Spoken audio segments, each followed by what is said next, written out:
Hello, everyone. I'm so glad that you've tuned in to Kids Church Online. We're pumping things up, shouting things out, and rocking this gratitude thing all month long.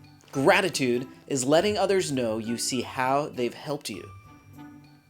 There are so many people who we should thank because they have helped us every day. Family, friends, teachers, coaches, doctors, nurses, the girl at the fast food window. You get the idea. We can show our gratitude to them in lots of different ways. In fact, one of my favorite ways to show gratitude is by dancing. So let's get on our feet and worship together.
sing for you, my King.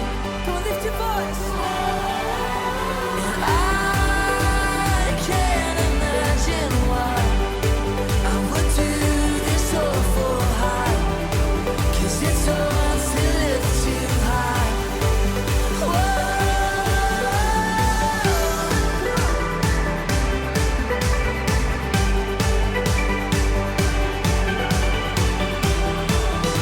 I wanna see the whole room jump. In 1, 2, in 1, 2, 3, go.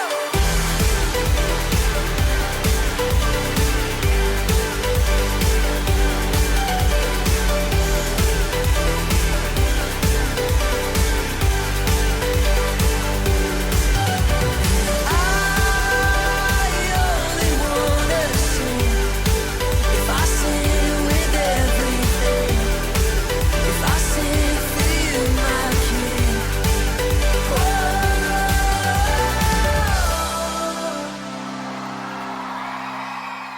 Today's video is about a girl named Sienna who has a really awesome mom who is so good at extending gratitude.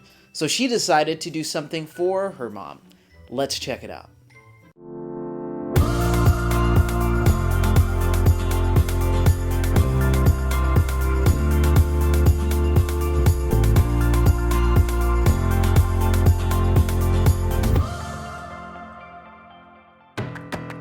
Dear God, this month my small group is talking about gratitude. And when I got home, I realized that Mom is an expert at this. She thanks the neighbors.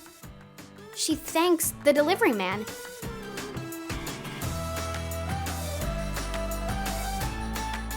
She thanks the carpool friends. She even thanks me. But I was wondering who thanks her. So I got an idea.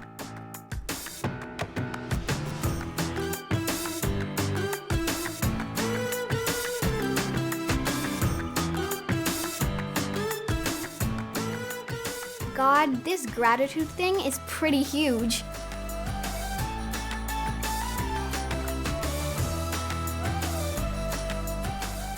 Oh, and thank you, Sienna. Wow, that was so nice. Did you see how happy her mom was? Today's Bible story continues our lesson on gratitude and comes from 2 Samuel 6. Let's check it out. The Bible. It's 66 books of history, stories, letters, and poetry that fit together to form God's one big story. The epic adventure of how He created us and loves us so much that He made a way to rescue us. As we travel through the Bible, from Genesis to Revelation, we discover people who met God and found their lives changed forever. And now for an amazing story, inspired by the book of 2 Samuel, chapter 6, verses 12 through 22. After many years of war and uncertainty, David had finally become the king of Israel.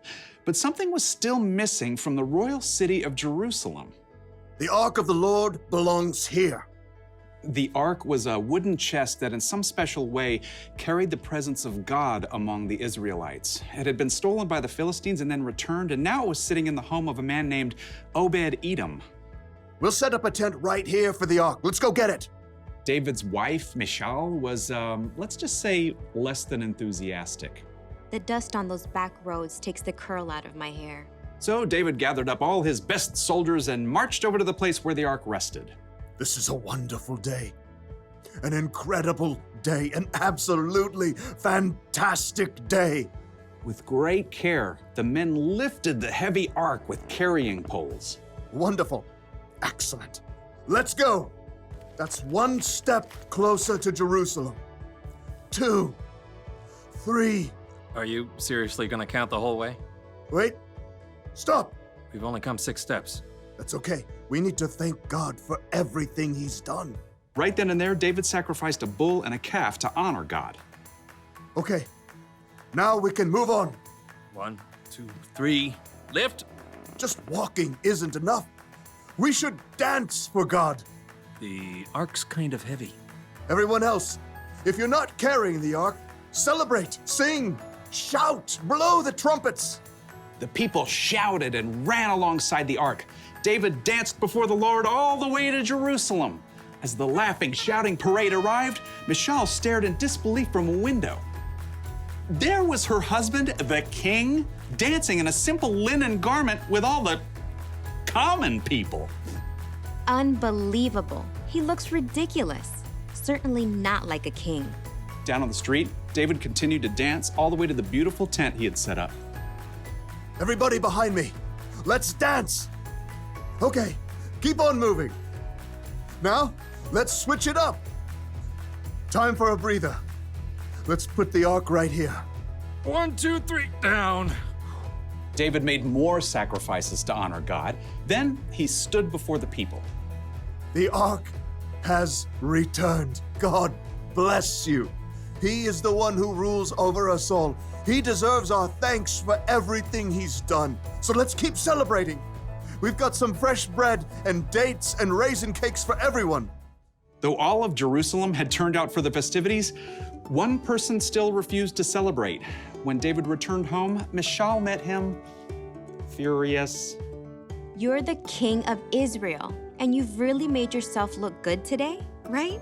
Dancing around in that thing? A linen apron. It's what the priests wear. But you're a king. You made a fool of yourself in front of all of your officials and even the servants. I did it to honor God.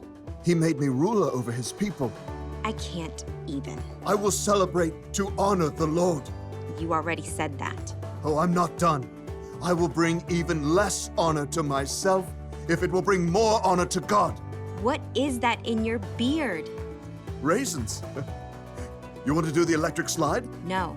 While Michal cared more about appearances than anything else, David fixed his gaze on God because he knew nothing was more important than celebrating, to thank God for all the amazing things he'd done.